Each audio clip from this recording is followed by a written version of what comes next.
오늘도 이언의 말씀을 읽고 듣고 묵상하는 우리 모두에게 예수님으로 행복한 한 날이 되시기를 주님의 이름으로 축복합니다. 오늘 함께 묵상하실 본문은 신명기 28장 1절로 6절의 말씀입니다. 오늘 본문을 통해서 하나님은 누구에게 복을 주시는가? 결국 하나님은 순종하는 자들에게 복을 주시고 이 땅에서 높여주시며 창대케 하시는 삶을 허락하십니다. 신앙생활은 여러 가지 내용들이 있지만 그것을 요약해보면 결국은 하나님의 말씀에 순종인가 불순종인가 하는 것입니다. 이것이 우리의 모든 신앙생활을 압축하는 표현입니다. 하나님께서 세상 만물을 창조하실 때 모든 만물이 하나님의 말씀대로 그대로 되었더라. 즉 순종의 역사가 있었다는 것이죠. 그러나 선악을 알게 하는 열매를 먹는 순간부터 인간은 순종이 아닌 자기가 왕되어 자기의 선택에 따라 살아가는 불순종의 길을 걷게 되었습니다. 때로는 그것이 이성적이고 합리적이고 지적으로 보인다 할지라도 우리 그리스도인들의 삶의 온전한 기준은 하나님의 말씀인 것입니다. 그러므로 오늘 우리의 신앙의 연수, 성경적 지식, 신앙적 배경이 어떠하든지 그보다 더 중요한 것은 순종이 제사보다 낫다라고 하는 하나님이 보시는 최고의 가치, 하나님의 말씀에 순종하는 삶. 오늘 그 말씀을 신명기 28장을 통해서 함께 나누기를 원합니다. 자, 1절 여호와의 말씀을 듣고 지켜 행하는 자에게 어떠한 약속이 주어지는가? 내가 내 하나님 여호와의 말씀을 삼가 듣고 내가 오늘 내게 명령하는 그 모든 명령을 지켜 행하면, 자, 삼가 듣고 삼가 듣다라는 단어의 의미는 순종하다, 이해하다, 주의하여 듣다, 깊이 새기다, 그런 의미입니다. 여호와의 말씀을 우리가 온전히 주의하여 듣고 그 말씀을 순종하면 내가 오늘 내게 명령하는 그의 모든 명령을 지켜 행하면, 자, 모든 명령, 율법의 계명들, 즉 율례와 법도와 규례를 말씀하시죠. 내 하나님 여호와께서 너를 세계 모든 민족 위에 뛰어나게 하실 것이다. 하나님의 말씀을 주의하여 깊이 듣고 그 말씀을 순종하면 하나님께서는 모든 민족 위에 높은 자리 위에 세워주실 것이다. 여러분, 우리가 가지고 있는 성공의 개념과 하나님이 보시는 성공의 개념은 이렇게 다른 것입니다.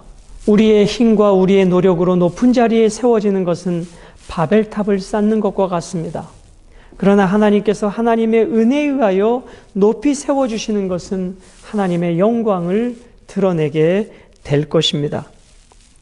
하나님의 말씀을 삼가 듣고 주의하여 깊이 자세히 듣고 그 말씀을 지켜 행하는 순종이 있으면, 여러분, 이스라엘이 한 나라로서 경제력과 군사력이 강대하여 높은 민족이 된 것이 아닙니다.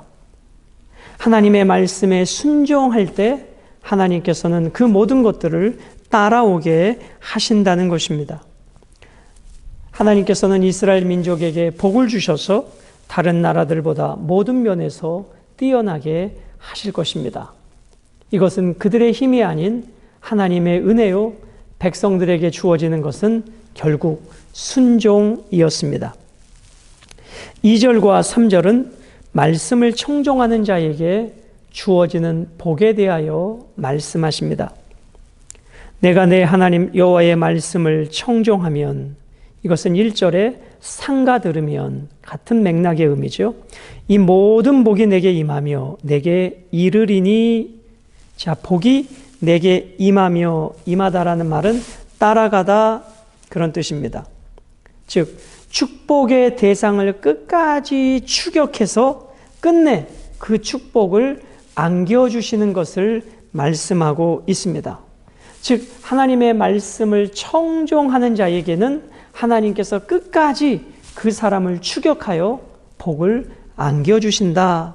자, 그런데 여기 말씀해 보시면 모든 복이 내게 임하며 내게 이르리니, 여러분, 내가 복을 따라가는 것입니까? 복이 나를 따라오는 것입니까? 세상 사람들은 자기가 성공을 따라가고 명예를 따라가고 권력을 따라갑니다. 그런데 오늘 하나님의 말씀은 그 모든 복이 너를 따라가게 될 것이다. 얼마나 멋진 말씀일까요? 내가 복을 따라가는 것이 아니라 복이 나를 따라오게 하신다는 것입니다. 누구에게? 순종하는 자에게 말이죠. 그러므로 이스라엘은 복을 따라가는 자가 아니라 복을 따라오게 하는 자가 되어야 합니다. 무엇을 통해서? 하나님의 말씀을 상가듣고 하나님의 말씀을 청종하는 삶을 통해서 말씀하고 있는 것이죠. 여러분, 우리는 성공을 향해 가는 자들이 아닙니다. 우리는 순종을 향해 가는 자들입니다. 그러면 성공은 따라오게 될 것입니다.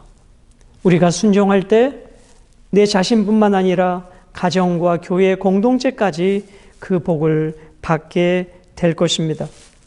그것이 3절입니다. 성읍에서도 복을 받고 들에서도 복을 받을 것이다. 성읍에서도 복을 받고 들에서도 복을 받게 될 것이다. 어디에 있든지 어떤 상황에 있든지 하나님께서는 순종하는 자에게 복을 허락해 주십니다. 4절로 6절의 말씀은 자녀, 가축, 수확의 복을 그 당시 사람들이 여기는 복에 대하여 말씀하십니다. 내 몸의 자녀와 내 토지의 소상과 내 짐승의 새끼와 소와 양의 새끼가 복을 받을 것이며 하나님께 순종하는 자에게, 순종하는 자신, 순종하는 사람에게 속한 땅, 순종하는 사람의 짐승, 순종하는 사람의 짐승의 새끼까지도 하나님이 복을 받게 하실 것이다. 5절, 내 광주리와 떡반죽 그릇이 복을 받을 것이다. 순종을 통해서 경제적인 복까지도 허락해 주십니다. 6절, 내가 들어와도 복을 받고 나가도 복을 받을 것이니라. 들어가도 나가도, 즉 그 사람에게 복이 따라오기 때문에 들어가면 들어가는 곳으로 복이 따라오고 나가면 나가는 곳으로 복이 따라옵니다. 이것이 형통의 복이 아니겠습니까? 순례와 여행길에도, 전쟁을 위한 출입에도, 시작과 진행, 끝 모든 과정에도 하나님께서 순종하는 자에게 복으로 함께해 주시겠다 말씀하십니다. 하나님은 그만큼 우리에게 복 주시기를 원하시는 분이십니다. 그러므로 오늘 여러분과 저는 이 말씀을 통해서 무엇을 깨달아야 하고 삶에 적용해야 할까요? 하나님께서는 여러분과 제가 축복의 통로가 되길 원합니다. 세상의 복을 따라가는 자가 아니라 하나님께서 그 복을 우리에게 붙여주시도록 우리는 순종의 삶을 살아야 합니다. 그래서 저는 이렇게 정리해 보고 싶습니다. 순종이 능력이다 라고 말이죠. 순종만큼 능력이 없습니다. 그런데 순종이 왜 어려울까요? 내 생각, 내 경험, 내 지식이 들어가기 때문입니다. 오늘 나를 내려놓는 것, 그것이 신앙의 시작이고 신앙의 과정이고 신앙의 결과여야 하는 것입니다. 순종하는 자에게 하나님께서 높여주시고 범사에 형통케 하십니다. 오늘도 나는 하나님 앞에서 순종하는 자인가 불순종하는 자인가? 그 순종의 대상이 나를 향해 올 때 나는 그 말씀 앞에 순종하는 자인가? 그 순종을 튕겨내는 자인가?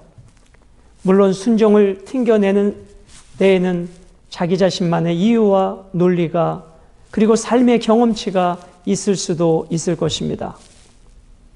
그러나 우리의 길 대신 주님이 우리의 진짜 길임을 믿는다면 그분의 말씀에 오늘도 순종하는 것이 내가 사는 길이고 자녀들이 사는 길이고 교회와 민족 공동체가 세워지는 길임을 분명히 깨닫고 오늘 내게 주어진 삶의 자리에서 지극히 작은 것까지 하나님의 말씀에 온전히 순종하는 순종의 사람으로 세워져 오늘 신명기 28장에 약속하신 하나님께서 모든 민족 위에 뛰어나게 하시고 우리와 우리의 토지의 소상과 우리의 짐승과 짐승의 새끼와 우리의 자녀까지도 떡반죽 그릇도 들어가도 나가도 복된 축복의 여정이 펼쳐지게 되시기를 주님의 이름으로 축복합니다.